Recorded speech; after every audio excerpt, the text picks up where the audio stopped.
Para pensar um pouco. A eletricidade está em praticamente tudo ao nosso redor. Na lâmpada acesa aí onde você está, gerando energia para o PC, para a TV e para o smartphone ou como um fenômeno natural. Mas você sabe como que a gente começou a compreender e usar tudo isso para evoluir, até como ser humano?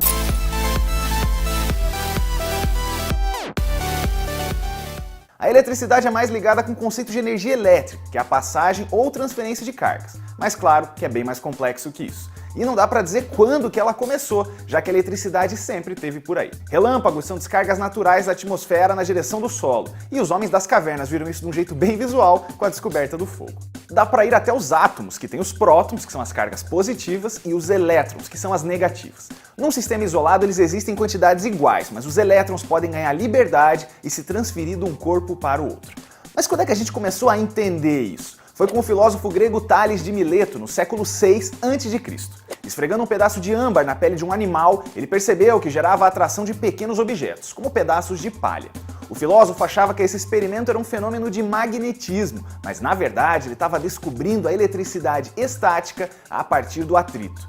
Mas por muito tempo ficou por isso aí. Agora a gente viaja no tempo para 1600. Foi com William Gilbert que o estudo da eletricidade avança, inclusive sobre a resistência de certos materiais. A palavra eletricidade vem dos estudos dele e deriva do latim electrum, que significa âmbar. Mas quem coloca isso na prática é Otto von Guericke, em 1650.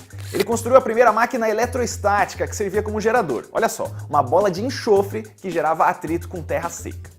A gente só entendeu que a eletricidade estava na natureza no século XVIII.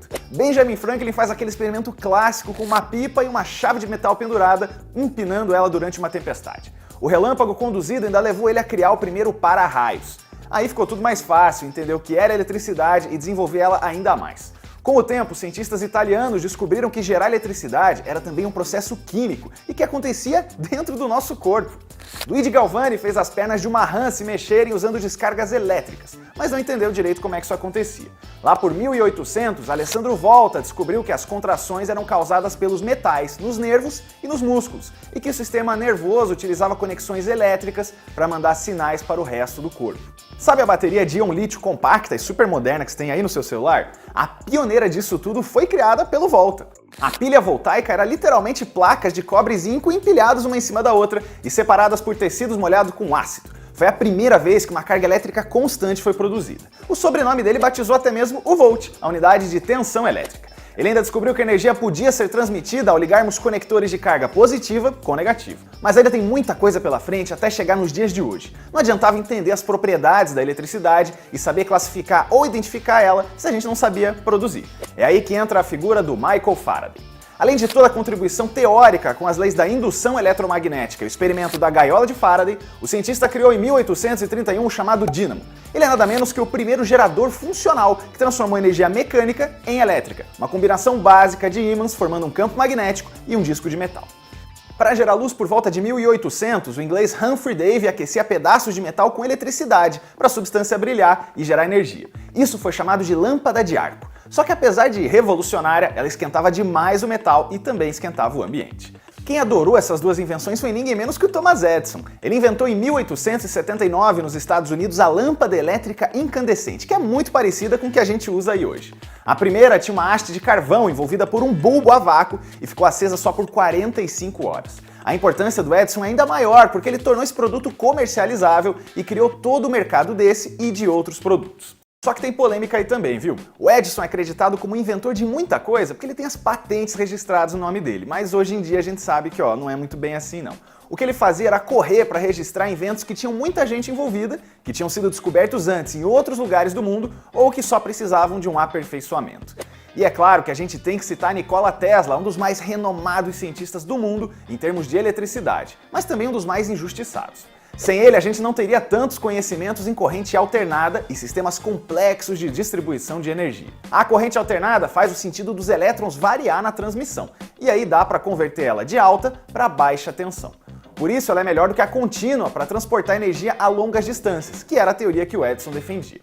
Ele ainda criou a chamada bobina de Tesla, um transformador que gerava eletricidade sem fio por ressonância no ar. Agora que os produtos elétricos começam a existir, tá na hora de gerar essa energia em larga escala.